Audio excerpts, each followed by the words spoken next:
Hello friends, welcome to garden tips. I am Neeta Bishnoi. आज हम लोग सक्यूलेंट्स के बारे में पूरा देखेंगे कि हम लोग इसको समर्स में कैसे सर्वाइव करा सकते हैं। विंटर्स में तो ये ग्रो करते ही हैं और रेनी सीजन में ज़्यादातर ये खराब हो जाते हैं। तो आज आपको पूरी केयर टिप्स बताऊंगी ताकि आपके पास जो कैक्टस एंड सक्यूलेंट्स हैं आप उनको समर्स में सर्वाइव करा सकें।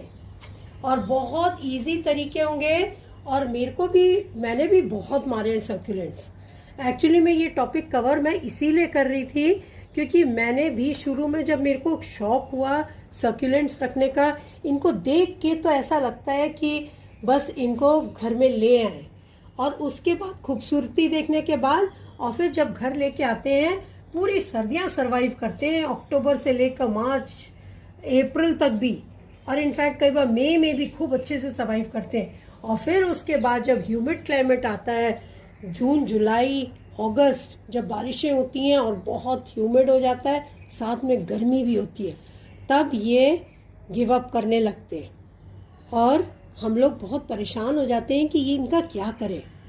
तो आज हम लोग देखेंगे कि सर्कुलेंट्स को, स्पेशली टेंडर वंस, जैसे ये क्रोसूला ओवाटा है, ये जल्दी खराब हो जाता है, या ये लक्ष्मी कमल है, एचवेरियाज है, ये सारे थोड़े डेलिकेट हैं। तो इनको कैसे हम लोग समर्स में, लेट समर्स में और बारिशों में कैसे सरवाइव कराएं। कुछ टफ वाले हैं, जैसे ये एलोवेरा है, ये बहुत अच्छा सरवाइव करता है, स्नेक प्लांट है, इसको कोई प्रॉब्लम नहीं होती है। ये वाला प्लांट है, इसको अजवाइन वाला, इसको कोई प्रॉब्लम नहीं होती। कुछ हैं टफ, इनफैक्ट ये हवाथियास जो है ये भी काफ़ी टफ है। ये तो एक कैक्टस, फिशबोन कैक्टस है, ये भी काफ़ी टफ है। इनफैक्ट जेड भी बहुत टफ है। देखिए ये जेड मेरा यहाँ पर कितना अच्छा ग्रो कर रहा है, और ये एक बार इनकी जड़ अच्छे से पकड़ जाए तो इनकी तो ग्रोथ ही समर्स में होती है, इनका ग्रोइंग पीरियड समर्स में। जैसे एचवेरिया और ये बाकी जो डेलिकेट वाले सक्यूलेंट्स हैं, इनकी विंटर्स में होती है, अक्टूबर नवंबर के बाद से। उनकी जेड की स्पेशली समर्स में होती है। तो आइए चलिए बिना टाइम वेस्ट किए हम लोग शुरू करते हैं इसकी केयर। इसकी केयर में देखिए, सबसे पहले हम लोग लेते हैं कि हम लोग इसकी पॉटिंग सॉइल कैसी लेंगे।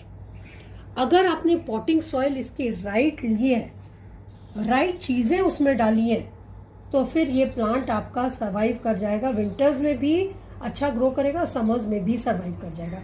रीज़न बीइंग कि इसमें अगर आपने बहुत ज़्यादा कोकोपीट डाल दिया तो ये प्लांट मुश्किल सर्वाइव करता है। तो ऐसी चीज़ें कम डालिए जो पानी रिटेन करें, ऐसी चीज़ें डालिए, सिंडर डालिए, सैंड डालिए, चारकोल, वुड चारकोल डालिए, छोटे छोटे पीसेस। ये सारी चीज़ें इसको पीएच लेवल भी मेंटेन करेंगे, स्पेशली चारकोल, और इसकी वेल ड्रेनेज के लिए भी हेल्प करेंगे। चाहे ये बास्केट में हो, देखिए ये बास्केट में भी, अगर इसका बास्केट में ईजियर इसलिए होता है क्योंकि अगर पानी एक्स्ट्रा भी हो गया, कैसी भी पॉटिंग सॉइल है, निकल जाता है यहाँ से। हर बास्केट में देखिए, ये बेबी सनरोज का है और इसमें भी यही है कि पानी डाला निकल गया। ये मेरा कई साल पुराना है, सीडम है ये, और ये भी, इसमें भी ये एडवांटेज है कि पानी डाला निकल गया। तो स्पेशली अगर कंटेनर आपके पास है तो आप पॉटिंग सॉइल एकदम वेल ड्रेनिंग लेंगे। और सेकंड, इसी वाले पॉइंट में पॉटिंग सॉइल के एक और चीज़ ध्यान देने वाली बात है कि इसकी जो ड्रेनेज होल्स हैं उनको आपको बहुत फ्री रखना है। कोशिश करें अगर प्लास्टिक का है तो एक एक्स्ट्रा वाला लें, इसमें कई सारे होते हैं। देखिए जैसे इसमें दिखाती हूँ, क्रोसूला ओवाटा में, ये देखिए इसमें कितने सारे ड्रेन होल्स हैं। ये इसको फायदा करेगा। और वैसे हर प्लांट के लिए अर्दन पॉट बेस्ट होता है। अब नेक्स्ट हम लोग लेते हैं इसको कि हम लोग इसकी वाटरिंग कैसे करेंगे। अब समर्स आ गए, अब विंटर्स में हम लोग कहते थे सक्यूलेंट्स को पानी मत दो, पानी मत दो, पानी मत दो, ड्राई रहना चाहिए, एकदम ड्राई रहना चाहिए। अब विंटर्स के बाद मौसम बदल गया, हॉट एयर है, मूवमेंट ऑफ एयर बढ़ गई है, टेम्परेचर बढ़ गया है। तो आपको इसको पानी देना पड़ेगा। और आपने छोटे कंटेनर्स में रखा हुआ है, बास्केट्स में रखा हुआ है, ताकि वेल ड्रेनिंग सॉइल हो। आपने पॉटिंग सॉइल भी ऐसी ली हुई है कि पानी ड्रेन हो जाए, तो ये बिना पानी के रह जाएगा अगर आपने इतना कम पानी डाला तो। इनफैक्ट समर्स में आपको डेली पानी डालना पड़ेगा। छोटे छोटे कंटेनर्स है, देखिए ये कितना छोटा कंटेनर है, अगर इसमें पानी नहीं डाला तो ये तो खत्म हो जाएगा प्लांट। तो ये स्पेशल ध्यान रखना है कि वाटर लॉगिंग ना हो, मगर प्लांट में पानी डलता रहे। अब नेक्स्ट लेते हैं इसकी सनलाइट। इसको अब शेड में रखने का टाइम आ गया है। चाहे वो एलोवेरा हो, चाहे कोई भी प्लांट हो, आपको उसको शेड में रखना पड़ेगा। ये एलोवेरा तो इनफैक्ट शेड में पड़ा रहे तो जेल से भर जाता है।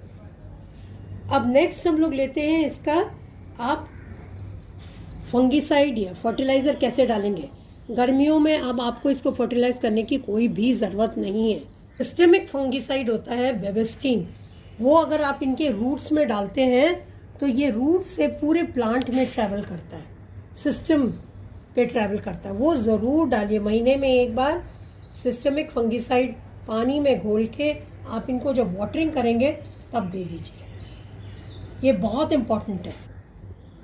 एक और इम्पॉर्टेंट पॉइंट है, लास्ट है ये, कि इसमें इन्फेस्टेशन भी हो जाती है।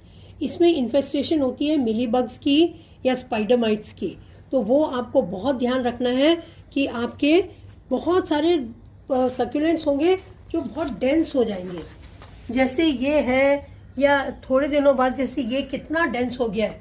तो इसमें स्पाइडर माइट्स और चेक करते रहिए कि कुछ इन्फेस्टेशन तो नहीं हो रही।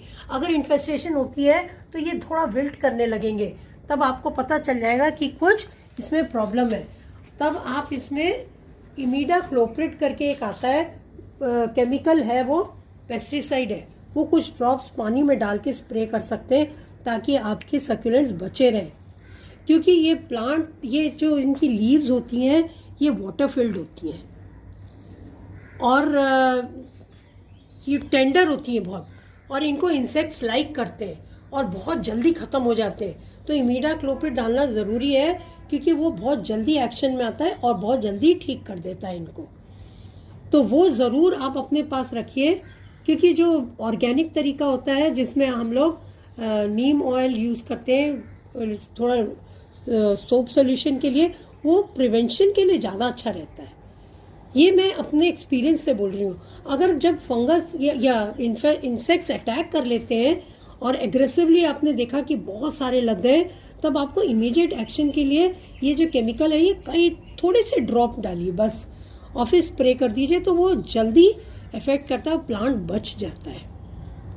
वेजिटेबल्स में मत यूज़ करिए, कोई भी खाने वाली चीज़ में नहीं, मगर कुछ डेकोरेटिव आइटम्स जो हैं आपके प्लांट्स जो हैं उनमें आप यूज़ कर सकते हैं। तो ये कुछ पॉइंट्स हैं जो आपके वाटर फिल्ड ब्यूटीफुल लीफ वाले सक्यूलेंट्स होते हैं। इनको आप समर्स में भी बचा सकते हैं, रेनी सीजन में भी बचा सकते हैं।